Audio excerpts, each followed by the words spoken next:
Well, now, as always, I'm so thrilled to have Stacey Campbell, President and CEO of Prison Fellowship Canada, in our studio today to talk about the amazing work that they are doing. Stacey, thanks you so much for being here today. Yeah, wonderful to be here with you. Well, you are a longtime partner, and I just want to say it truly is an honor to partner with you and what you're doing. You're making a huge impact in our nation, and so thank you for that.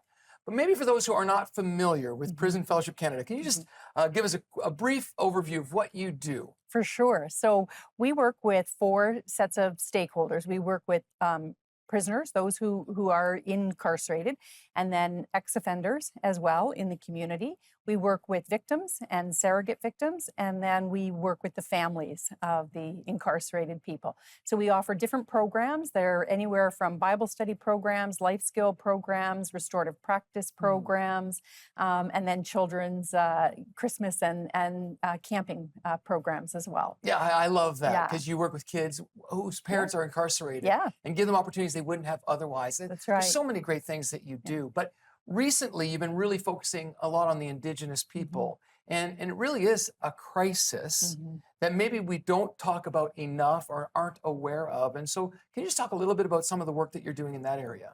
So that really came out of two sources for us. Number one, we're watching the statistics climb in the institutions where,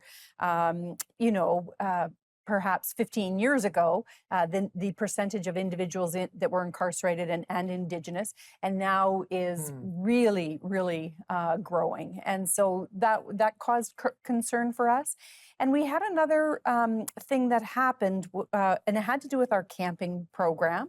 And a little boy that didn't have a ride to camp, and a little Indigenous boy, we went to pick him up, and the grandfather came running out of the house with a camera, taking a picture of the license plate, and we were like, we're doing this wrong. Right. We have to rethink this. Right. And so we have shifted or deepened our focus is what I would say, because we haven't stopped anything else, but deepened our focus and really wanting to understand the Indigenous culture and work alongside of them.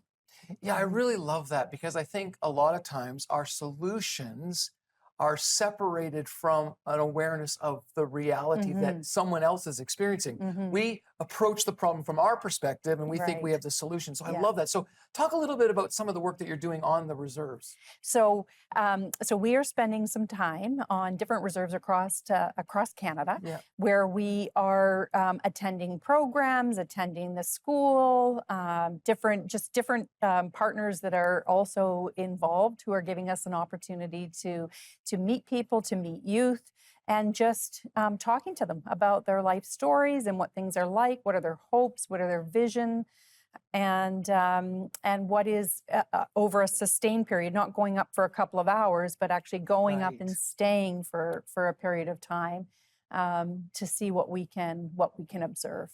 I think that is so powerful, because this is a life lesson for all of us. I think what I love about God is that He came to be with us, and He walked with us, and He shared our experiences so He could understand and deliver a solution. And I think if we could be incarnational people, right? And that's what you're really doing. That's right. And so what are some of the positive things you're seeing as a result of the work? So we're seeing, because we're there and because we can connect different things, there are different opportunities that happen for individuals and for youth. And also it's given us, not too far here in Ontario, if we come down to the Thunder Bay District Jail, for instance, way overrepresented with the Indigenous population, and so just seeing that whole cycle, and then knowing, okay, when we're in the facility, then how are we responding? What would actually be helpful? So that's led to some new curriculum and some new ideas that way. Okay, so let's talk about that, because I love that. So you're developing curriculum. Tell me a little bit about that. So one of the things that we found is among the Indigenous population, it's very much a narrative and a storytelling culture. Yes. And we're very, in our Western ways, we're very, a book and fill out the answer and study this and memorize that and that type of thing. So we've been using an Indigenous First Nations Bible that IVP has produced, Okay. alongside of our own whatever translation the facility has. So using that, and then using a curriculum to learn the story, but to learn it as a story narratively, and learning about it in the circle, and then just drawing out deeper and deeper. Where is God meeting these people? And not worrying about the pens and the paper and the textbooks. Well, you know what I love about that is that really the Bible was most of it in that context, That's right. this narrative. Yeah.